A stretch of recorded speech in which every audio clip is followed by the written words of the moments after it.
বিয়ের আগে যে মেয়েটা একটা ডিম ভেজে ভাত খেতে পারতো না, বিয়ের পর সেই মেয়েটাই সেরা রাঁধুনি হয়ে ওঠে।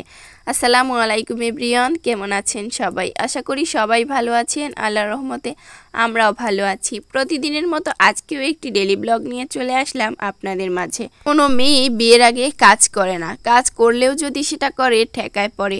যখন মা নানার বাসায় যায় বা কেউ অসুস্থ থাকে দেখতে যায়, তখনই তাকে রান্না করে খেতে হয় বা রান্না করে। কোনো মাই তার মেয়েকে রান্না করতে দেয় না, বা কোনো মেয়ে শিখতে চাইলেও শিখায় অল্প স্বল্প, কিন্তু কোনো সময় মেয়েকে দিয়ে কিন্তু রান্না করায় না। শ্বশুর বাড়ি গিয়ে জানে যে মেয়েটা কাজবাজ করতে হবে, রান্না করতে হবে। যেহেতু মা এই রান্নার চাকরিটা পেয়ে গেছে, তার মেয়ে হলে তার মেয়েকেও এই চাকরি করতে হবে। বাবার বাড়িতে বসে কোনো মেয়েকেই তাই মা কোনো কাজ করতে দেয় না, সব কাজ সে নিজেই করে নেয়। মায়ের যতই কষ্ট হোক না কেন, মা কখনোই চায় না যে আমার মেয়েটা কাজ করুক। তো সেই মাই যখন আবার ছেলের বউ ঘরে আসে, 17-18 বছরের একটা মেয়ে হয়, তার ভিতরেই সব গুণ খুঁজতে চায়। ভাই কেন আপনাদের নিয়মগুলো এমন কেন? যেখানে নিজের মেয়েকে দিয়েই কাজ করাতে চান না, সেখানে ছেলের বউকে দিয়ে সব কাজ কেন করাতে চান? কোনো মেয়েই কিন্তু বাবার বাড়ি থেকে কোনো কাজ শিখে আসে না। আপনি শাশুড়ি, আপনিও কিন্তু সব কাজ শিখে আসেননি।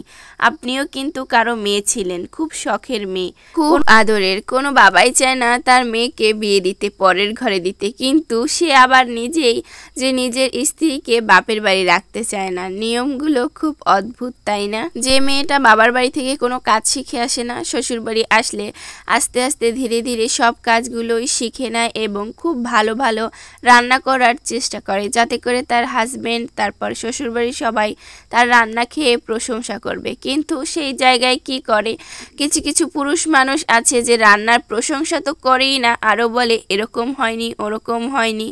এইসব কথা না বলে তাকে একটু ভালো বলে অ্যাপ্রিসিয়েট করতে পারেন, বা পরে বুঝিয়ে বলতে পারেন যে এটা এভাবে হবে না, ওভাবে করলে ভালো হবে। তো পুরুষ মানুষের গুণ, তারা যেটা যেরকম হবে সেটা সেরকমই বলবে, তবে সবাই কিন্তু এক রকমের হয় না।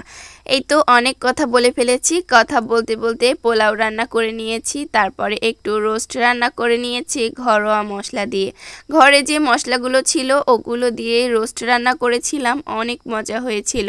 রান্নাবান্না বিষয়ে যদি আবার একটু কথা না বলি তাহলে কি আর হয়? এই যে আমার রোস্ট রান্না করা হয়ে গিয়েছে, এখন উপর থেকে একটু পেঁয়াজ বেরেস্তা করে দিয়েছি, আর এই যে সুন্দর করে একটা প্লেট সাজিয়ে নিয়েছি। এভাবে একটু সুন্দর করে সাজিয়ে গুছিয়ে খেতে কিন্তু ভালোই লাগে। আর আলহামদুলিল্লাহ রোস্ট খেতে খুবই মজার ছিল, ঘরোয়া মশলা হলেও অনেক মজার হয়েছিল। আজকের ভিডিওটা এতটুকুই। সবাই ভালো থাকবেন, আমাদের জন্য দোয়া করবেন। আল্লাহ হাফেজ।